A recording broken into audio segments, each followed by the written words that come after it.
52 Sierra Leoneans in ICE detention, what the number means, why it matters, and what comes next.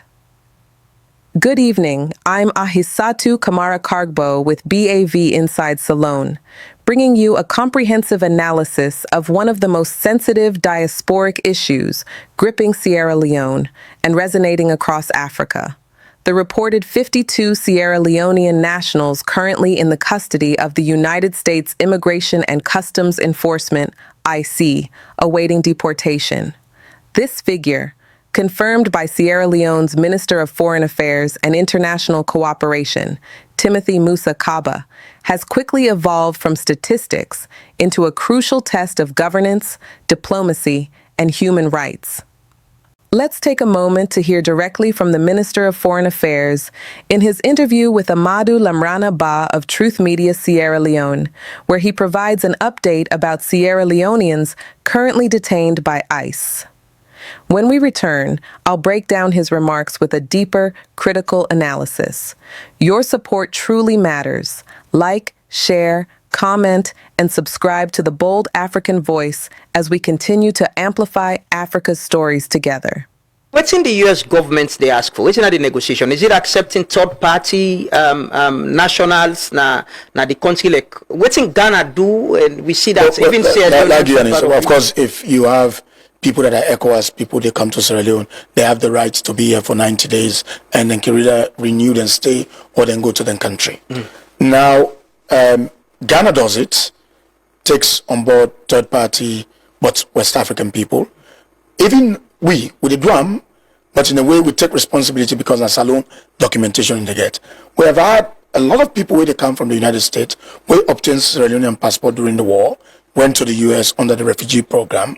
Then on the day, you know they are not Sierra Leoneans. You know they talk Creole, they know even Sami Musa them born, save the names, the place of birth where they put in Sierra Leonean document, when there have been fictitious, information during the war. Then people in there, would they accept them come because they get Sierra Leonean paper? One line will carry more than come, they make their way back to their countries of origin. And I think that is what Ghana is doing. So what's in the US they ask? They want to give us third-party nationals? We will look because we have a refugee law. If we want to take are they requesting? It's to strengthen bilateral relations. The US can make their request and they. No, I'm asking if that is part of the negotiations. The request has been made to us for third-party nationals. Yes, but what we are contemplating, if we're going to take third-party nationals based on the refugee status, it will be West Africans. So when they come, we facilitate them. They're requesting people we're not just West African. No, they take anybody who is West African. No, but are they requesting for? No. So what's in you get a data of how many Sierra Leoneans presently they in ICE custody? Yes, and how many people are there for deportation? I do have a data that was supplied to me yesterday. Allow me, please. Yes, we do have.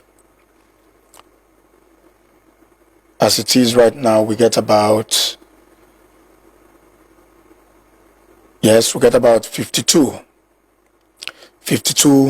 people when are Sierra Leoneans, where they in the custody of the ICE, where they work with the State Department for process the emergency travel certificate for me and come back home. How about those? We get people way on don't verify we already they on waiting. Even yesterday we verified 4 people in the embassy. And they're coming back? They're coming to Sierra Leone. So whose parts we they at the negotiation presently with the US government in terms of this ban? We never negotiate for young people then. They belong to Sierra Leone. When we verify their nationality, we facilitate them come under the country. What 52 in ICE custody really implies. When Minister Kaba publicly stated that we got about 52 people in the custody of ICE, the implications were both administrative and deeply human. These individuals, held in U.S. immigration detention facilities, are undergoing immigration enforcement procedures and are considered removable under U.S. immigration law. This snapshot number reflects the moment's reality. ICE detention rosters shift daily as people are released, transferred, or removed. Importantly, Sierra Leone's government has signaled cooperation with the U.S. State Department to verify identities and issue emergency travel certificates, ETCs, so the confirmed nationals can return home. Similar consular coordination is standard practice, but it has taken on heightened urgency given the broader diplomatic context. Why this issue has captured public attention? This is not just a bureaucratic count. It's a politically charged and emotionally fraught moment. 1. Rumor versus official numbers. Across many African diasporas, fears around deportation often spiral into exaggerated figures. Online rumors of hundreds or thousands of Sierra Leoneans being deported circulated before the official confirmation. Kaba's disclosure has been a corrective, but also highlights how quickly misinformation can inflame public anxiety. 2. Diplomacy and deportation enforcement. These deportations intersect with broader U.S. Sierra Leone diplomatic engagements. Multiple reports suggest that visa restrictions and deportation cooperation are tied together, an assertion reinforced by recent reporting that links the Sierra Leone case to the U.S. implementation of full visa sanctions under Presidential Proclamation 10998. Among its provisions is suspicion of severe deficiencies in identity management and high visa overstay rates, which contributed to sanctions against Sierra Leonean nationals beginning January 1, 2026. These policy links indicate that deportation numbers are not just law enforcement issues, but become leverage in bilateral negotiations. The third-party nationals controversy. Perhaps the most explosive element of this unfolding story is the claim that the U.S. has requested Sierra Leone accept deported third-party nationals, individuals who are not Sierra Leonean citizens, but are being routed through Sierra Leone for repatriation. If accurate, this would transform Sierra Leone's role from a guardian of its own citizens to a regional partner in U.S. immigration enforcement. This echoes recent international scrutiny.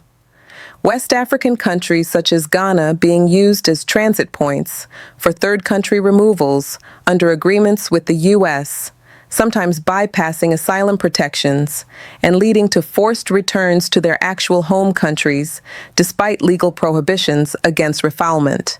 This raises significant regional concerns. Security and identity verification. Does Sierra Leone have robust mechanisms to screen individuals it never issued passports to? Domestic backlash. Citizens question why their own nationals aren't the priority when others might be accepted. Precedent setting. Agreeing to third-party nationals could lead to future pressures from global powers to take on even larger populations. These complex questions demand transparency, and the public rightly expects clear answers about legal basis, screening, costs, timeframes, and safeguards. Minimum expectations for government action. From a governance perspective, once a government acknowledges its citizens are detained abroad, it must meet minimum standards in 3 key areas. A. Consular protection, not politics. The government must ensure detainees can access legal counsel and consular visits, and that identity verification is rigorous to protect against wrongful removals. B. Reintegration planning. Sierra Leone has historically received deportees before. At least 16 Sierra Leonean passport holders were returned as early as 2019. Yet the resources for reintegration have been limited. A robust plan should include reception procedures, health and mental health support, and coordination with families and community leaders. C. Transparency to counter misinformation. The government must clarify whether all 52 are confirmed Sierra Leonean nationals, how many have final removal orders, the timeline for their return, the status of identity verification. Without this, rumors will persist, eroding trust. The U.S. enforcement angle. What happens next? Once emergency travel documents are issued efficiently, removal operations tend to accelerate. The minister's statement that the process is active, not theoretical, signals urgency for all stakeholders. Families need accurate case information. Community groups must mobilize support networks. The government must communicate responsibly to quell panic. It's part of a broader U.S. context in which immigration enforcement measures have intensified. The U.S. recently suspended immigrant visa processing for 75 countries, although not including Sierra Leone, due to public charge concerns, indicating a tightening of immigration policy on multiple fronts. Broader African lessons: migration, diplomacy, and human rights. This story goes beyond 52 people. It reflects a recurring dilemma faced by African states. As global powers tighten borders, Africa's governments are pressed to act quickly. When those governments remain silent, citizens suspect backroom deal-making. And when rumors explode, truth becomes collateral damage. While each country's bilateral relationship with the U.S. differs, we see similar patterns across West Africa, from Ghana's controversial handling of third-country removals to wider fears around deportation practices that sidestep asylum protections. This is why Sierra Leone must treat this moment as not only a diplomatic negotiation, but as a governance test.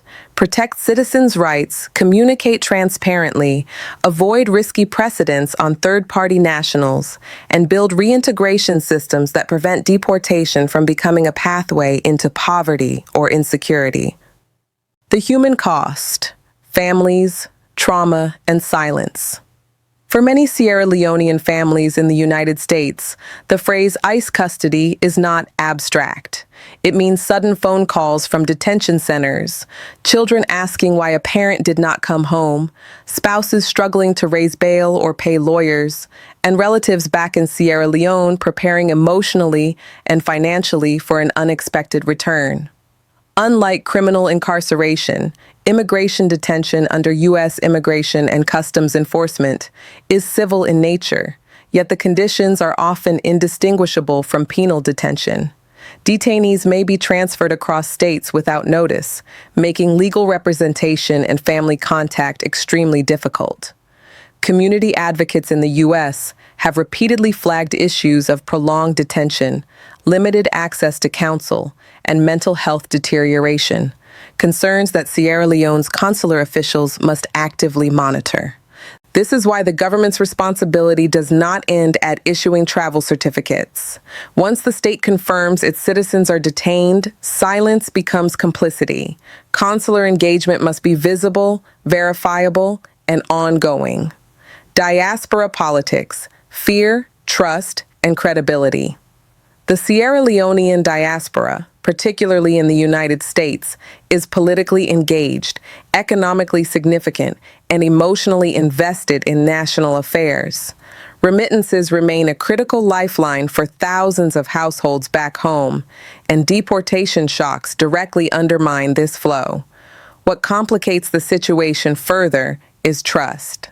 When deportation issues surface without proactive government communication, diaspora communities default to speculation. WhatsApp voice notes replace official briefings. Facebook Live commentary fills the vacuum left by ministries. This is where credibility is won or lost. If the figure is 52 today, the public will ask, was it 40 last month? Could it be 80 next month? Are more cases being quietly verified? Without consistent updates, even accurate numbers will be doubted. And in diaspora politics, perception often matters more than fact. Africa-wide comparison. Sierra Leone is not alone. Across Africa, similar deportation dynamics are unfolding, but with different levels of preparedness and transparency. Nigeria has faced waves of U.S. and European deportations over the past decade, but has increasingly institutionalized reception processes through immigration and social welfare agencies, albeit with mixed success. Ghana, as earlier referenced, has found itself entangled in controversial third-country removal arrangements, sparking public backlash and legal scrutiny.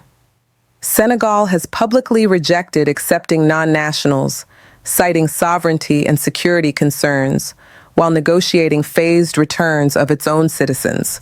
These examples underline a critical point. African states that draw clear red lines early tend to retain negotiating leverage, while those that operate ambiguously often inherit long-term obligations they did not fully debate domestically.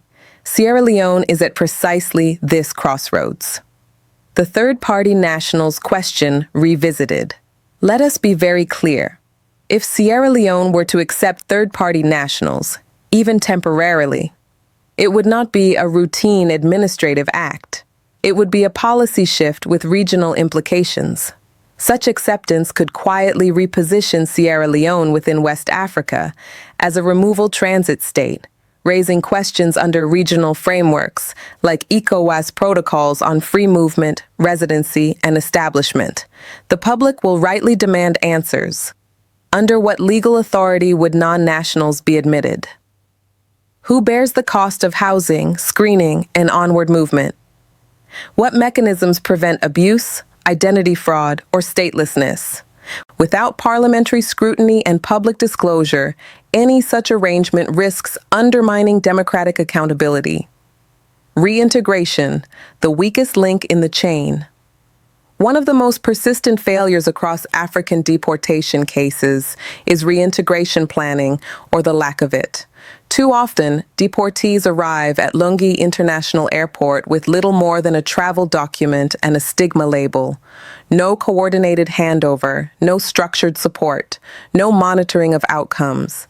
If Sierra Leone is serious about preventing repeat irregular migration, involvement in transnational crime, or social marginalization, then reintegration must be treated as national security policy, not charity. At minimum, this requires interministerial coordination, foreign affairs, social welfare, internal affairs, partnerships with civil society and faith-based organizations, and transparent reporting on reintegration outcomes. The U.S. policy environment. Reading the signals. From the U.S. side, the signals are clear. Immigration enforcement is tightening, identity verification demands are increasing, and cooperation is increasingly transactional. Engagement with the U.S. State Department on travel documentation is rarely isolated from broader bilateral concerns, including visa policy, security cooperation, and diplomatic goodwill. Once cooperation accelerates, enforcement rarely slows down on its own. This makes early, principled positioning by Sierra Leone essential, not reactive diplomacy driven by urgency, but strategic engagement grounded in law, transparency, and citizen protection.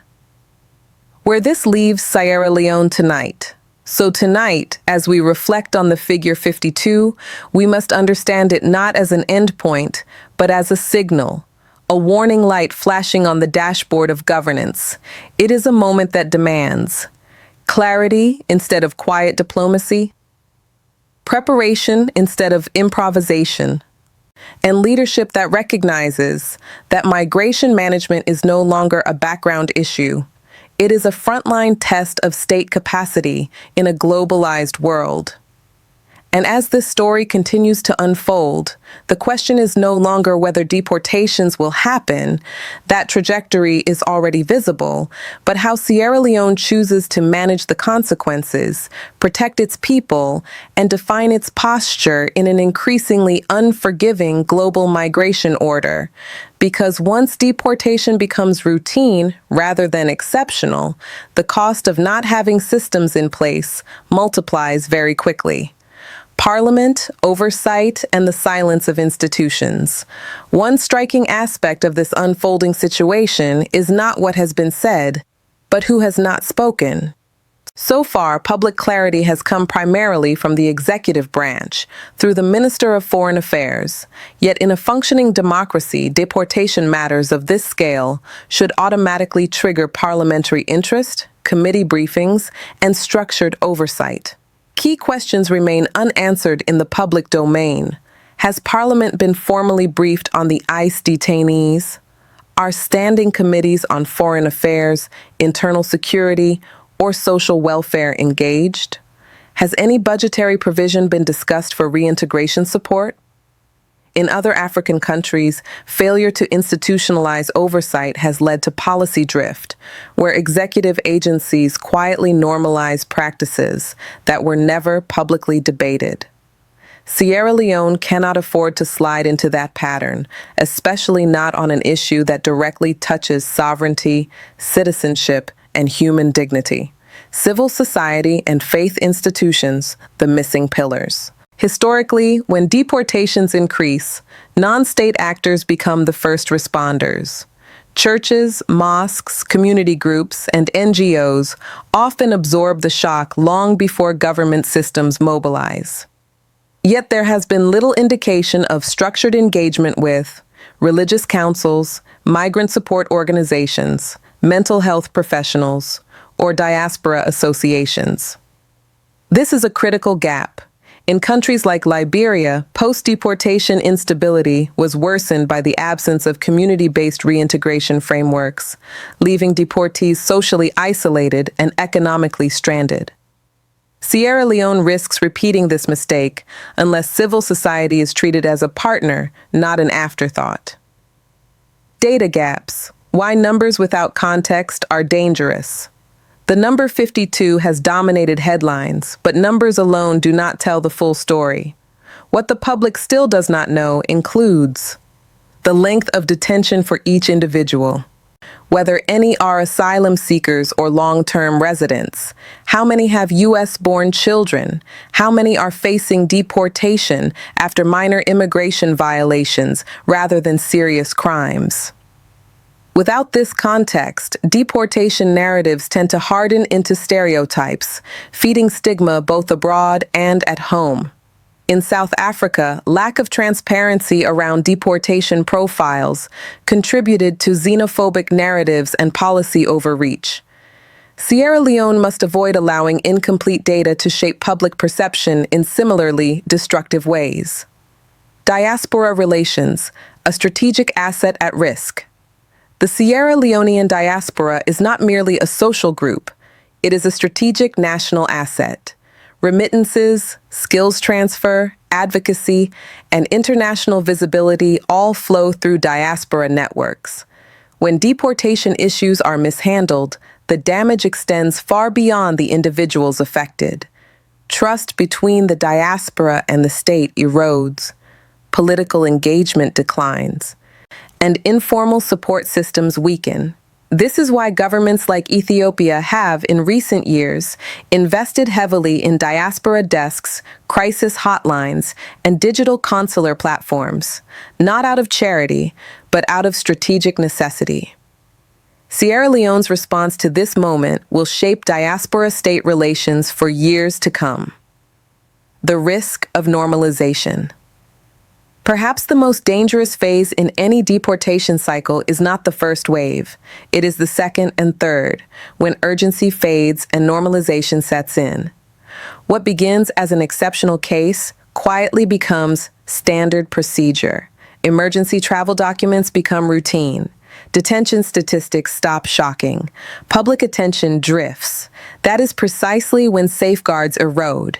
If the current situation is allowed to normalize without policy articulation, institutional learning, and public accountability, then Sierra Leone may find itself managing not 52 cases, but hundreds, without any stronger capacity than it has today. What comes into focus next? As this story continues to evolve, several fault lines are becoming clearer. Between diplomacy and domestic accountability, between numbers and human realities, between short-term compliance and long-term sovereignty. And looming over all of this is a central question that has not yet been publicly answered. What framework is Sierra Leone building, not just to respond to today's deportations, but to manage tomorrow's migration pressures in a world where borders are tightening and power is asymmetrical? Because how a country handles its most vulnerable citizens abroad often reveals more about its governance than how it treats the powerful at home. And this is where the next chapter of this story begins. At this stage, this story is no longer only about policy mechanics or diplomatic exchanges. It is about choices and the direction those choices set for Sierra Leone and Africa as a whole. A forward-looking lens. What this moment signals for Africa. Across the continent, African states are entering a new phase of global engagement where migration control has become a bargaining chip in international relations. Visa regimes, aid cooperation, security partnerships, and deportation compliance are increasingly bundled together, often informally, sometimes implicitly. For countries like Sierra Leone, the lesson is stark. Reactive diplomacy is no longer sufficient. African governments that fail to develop clear national migration strategies, covering deportation response, reintegration, diaspora engagement, and legal red lines, will find themselves negotiating from a position of weakness, pressured to make concessions without public debate or institutional preparedness. This is not unique to Sierra Leone. From West Africa to the Horn, states are discovering that citizens abroad are now at the center of geopolitical leverage, not at the margins. Advice to African leaders. What must change? To African leaders watching this situation unfold, the message is clear and urgent. 1. Institutionalize, don't improvise. Deportation response must be embedded in law, policy, and budget, not handled as ad hoc crisis management. 2. Draw clear sovereignty lines. Acceptance of third-party nationals, transit removals, or informal arrangements must never occur without parliamentary oversight, legal clarity, and public disclosure. 3. Protect citizens. First, consular protection is not optional diplomacy. It is a constitutional duty. Silence, delay, or ambiguity erodes legitimacy. 4. Invest in reintegration as security policy. Reintegration failure creates long-term risks, crime vulnerability, social instability, and repeat irregular migration. Prevention is cheaper than crisis response. 5. Treat the diaspora as partners, not problems. Transparent communication strengthens trust. Diaspora alienation weakens national resilience. Advice to African citizens, especially the diaspora. And to African citizens, both at home and abroad, there are equally important lessons. Know your legal status wherever you live. Immigration enforcement rarely begins suddenly. Vulnerability accumulates quietly. Demand transparency from your governments, respectfully but firmly. Citizenship does not end at the airport gate. Support verified information, not rumor. Panic weakens communities. Clarity strengthens them. Organize constructively through community associations, legal aid networks, and advocacy platforms. Reject stigma against deportees. Deportation is not moral failure. It is often the result of complex legal systems stacked against the vulnerable. Key messages to take away. As we close this chapter of the discussion, let us summarize what truly matters. 52 is not just a number, it is a governance test. Deportation sits at the crossroads of human rights, diplomacy, and national sovereignty. Transparency is not a favor, it is a democratic obligation. Accepting third-party nationals without public debate is a strategic risk, not a technical detail. Reintegration is essential to prevent deportation from becoming a pipeline into poverty and insecurity. The way African states protect their citizens abroad defines their credibility at home.